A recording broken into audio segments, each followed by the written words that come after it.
नमस्कार मित्रों, मेरा नाम पंकज है और आप लोग का मेरे चैनल बेसिक्स विद पंकज पे स्वागत है। आज की तारीख है 5 जनवरी 2024।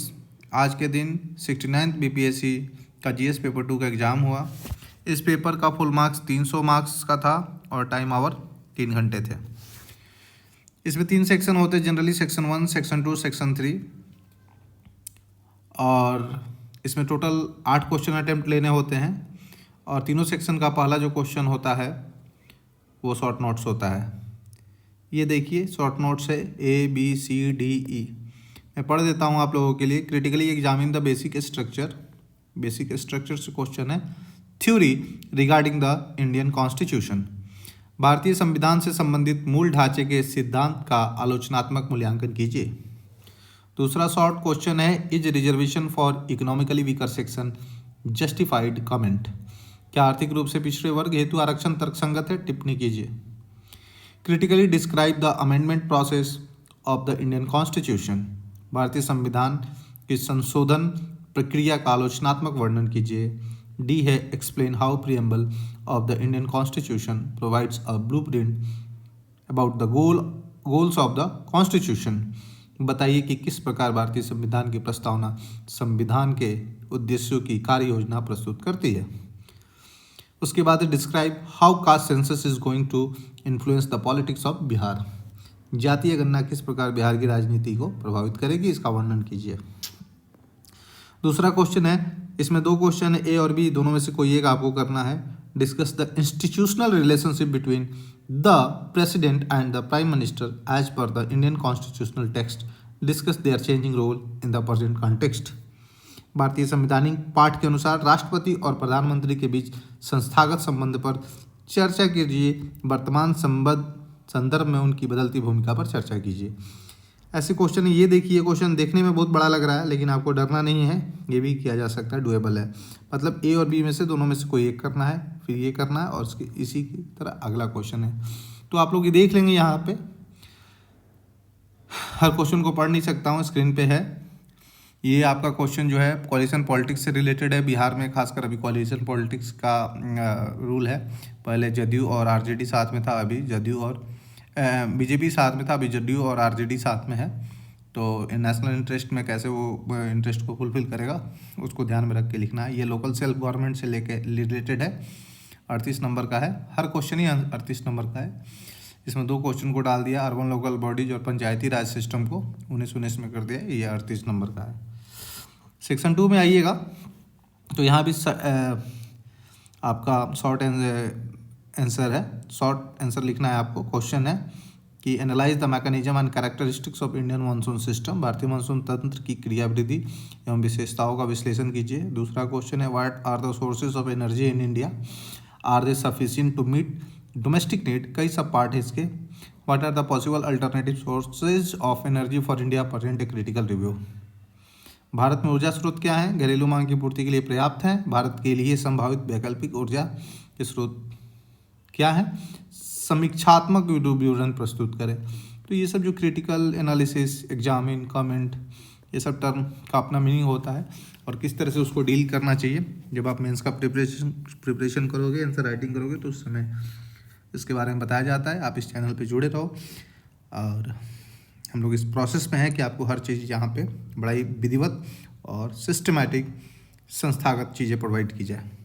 सी जो है ये टूरिज्म इंडस्ट्री की बात कर रहा है इंडिया में और एनालाइज करने के लिए कह रहा है कि इसके फ्यूचर में फ्यूचर को एनालाइज कीजिए कि किस तरह से ये आगे बढ़ेगा हमारे देश में। भारत में पर्यटन उद्योग की व्यवस्था का विवेचना कीजिए। देश में इसके भविष्य का विश्लेषण कीजिए। उसी तरह से शेड्यूल कास्ट, शेड्यूल ट्राइब से रिलेटेड क्वेश्चन है, describe the distribution of schedule caste and schedule tribe population in Bihar, comment on their level of socio economic condition. Bihar में अनुसूचित जनजाति जनसंख्या के वितरण का विवरण कीजिए तथा इनकी सामाजिक आर्थिक दशाओं के स्तर पर टिप्पणी कीजिए। Divide India into major physiographic division and describe the region in which land of Bihar is included। Bharat को प्रमुख भौतिक विभागों में विभाजित कीजिए तथा उस प्रदेश का वर्णन कीजिए जिसमें बिहार राज्य की भूमि सम्मिलित हो। टीचर वाले एग्ज़ाम में थोड़ा बिजी हो जाने से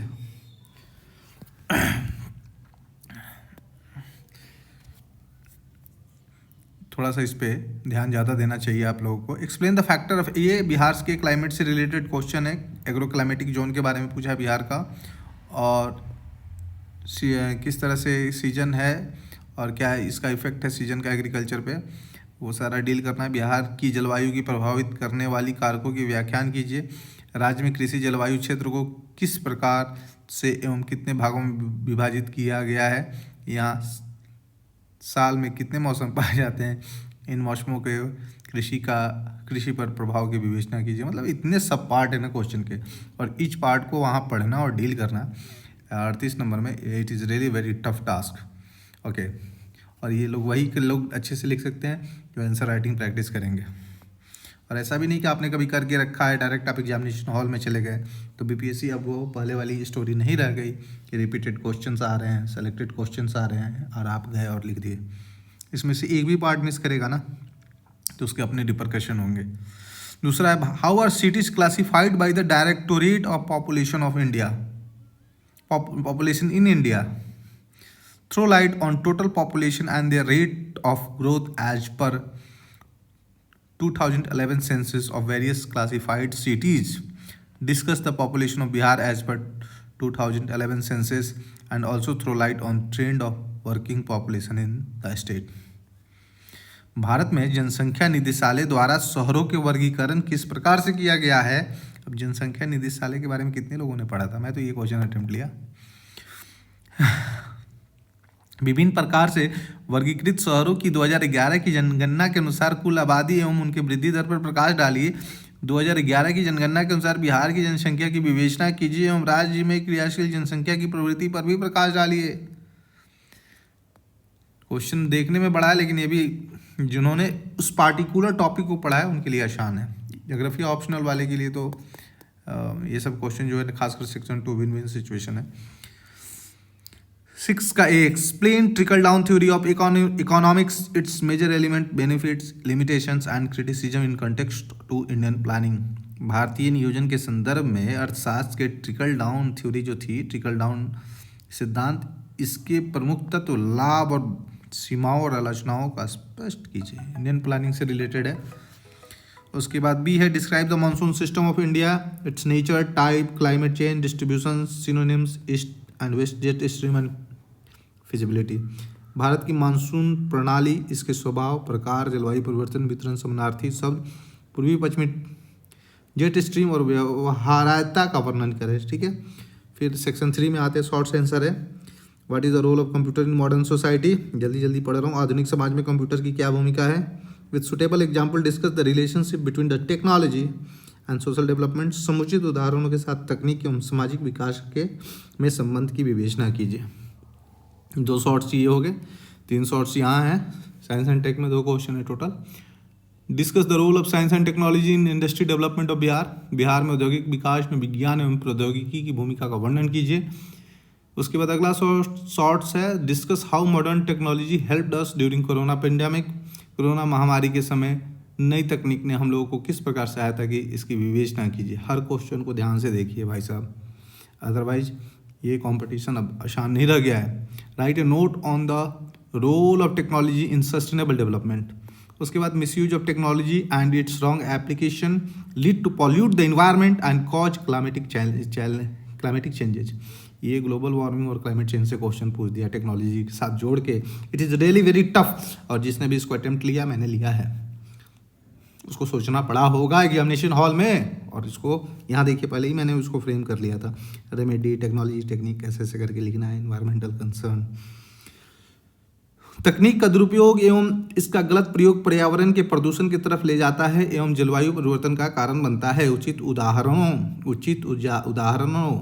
सुटेबल एग्जाम्पल्स की सहायता से विवेचना कीजिए कि किस प्रकार भारत के पर्यावरण के लिए तकनीक का दुरुपयोग एक अभिशाप बन गया है। ये कि जो नहीं करना था तो ये कर दी, ये आसान था। तुलनात्मक nano technologies have a huge potential to revolutionise our life. Discuss the emerging application of nano technology in human health. हम लोग के जीवन में क्रांतिकारी परिवर्तन लाने में नैनो टेक्नोलॉजी के पास असीम संभावनाएं हैं। मानव स्वास्थ्य के संदर्भ में नैनो टेक्नोलॉजी के उभरते प्रयोगों का विवेचना कीजिए। वर्क लाइफ और पढ़ाई में बैलेंस करना आजकल ज़रा मुश्किल हो गया है, लेकिन पेपर सच में अच्छा है, लेंदी है, आपको आपके हॉलिस्टिक नॉलेज का चेक कर रहा है। तो आप लोग देखिए, इसको अप्रिशिएट कीजिए और अच्छा लगे तो चैनल को लाइक और सब्सक्राइब कीजिए। इतना ही कहना था। और जितना भी क्वेश्चन है इसको मैं अलग अलग लेक्चर में हर क्वेश्चन को डील करूँगा उन लोगों के लिए जो बीपीएससी का प्रिपरेशन इस चैनल से करना चाहते हैं। ठीक है, धन्यवाद।